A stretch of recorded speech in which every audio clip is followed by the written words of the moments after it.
Nous, l'ambassade, essayons toujours de donner notre appui à des initiatives, non seulement des initiatives des institutions, mais aussi des initiatives privées. Et maintenant, c'est Global Mobility Call a la chance de pouvoir coordonner le privé et le public sur un sujet qui est évidemment clé, essentiel pour l'avenir de nos sociétés.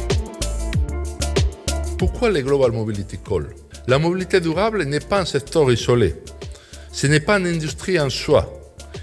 Il y a peu de consensus et il y a peu de cohésion autour des concepts de mobilité durable. La mobilité, c'est l'affaire de tous et c'est l'affaire de tout un écosystème finalement. Et c'est très important que tous les acteurs de la filière puissent échanger, puisque chacun est un des maillons de la solution globale, de la décarbonation de la mobilité, puisque finalement c'était le vrai sujet de cette table ronde ce soir. C'était comment préparer le monde de demain avec moins d'émissions de CO2, avec une empreinte carbone qui soit limitée le plus possible. L'enjeu de la mobilité durable pour les industriels comme nous, c'est de pouvoir réfléchir à plusieurs. C'est pas quelque chose qu'on va pouvoir résoudre tout seul. On est dans les télécommunications, on l'a vu aujourd'hui, on a besoin d'être avec des acteurs de l'énergie, avec des acteurs des infrastructures de transport. Donc je pense que être demain au Global Mobility Call, ça permettra de pouvoir réfléchir, créer un écosystème et de trouver des partenaires pour pouvoir innover et répondre aux enjeux de demain. On a ici une organisation qui va nous permettre de démultiplier nos solutions et nos idées et qui va surtout savoir les présenter et les porter au niveau d'un univers politique.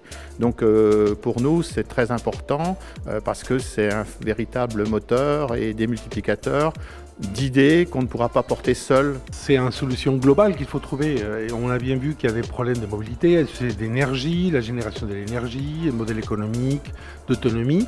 Donc il faut que les solutions soient trouvées à un niveau global. Et c'est pour cela que tous les secteurs qui sont concernés, ils doivent travailler ensemble à niveau du pays, mais aussi à niveau de l'Europe. Je pense que l'Europe doit apporter une solution à toute cette industrie qui se développe. Il y a énormément d'investissements qui doivent être faits. Et donc, mais pour cela, il faut que les secteurs privés et publics soient concertés.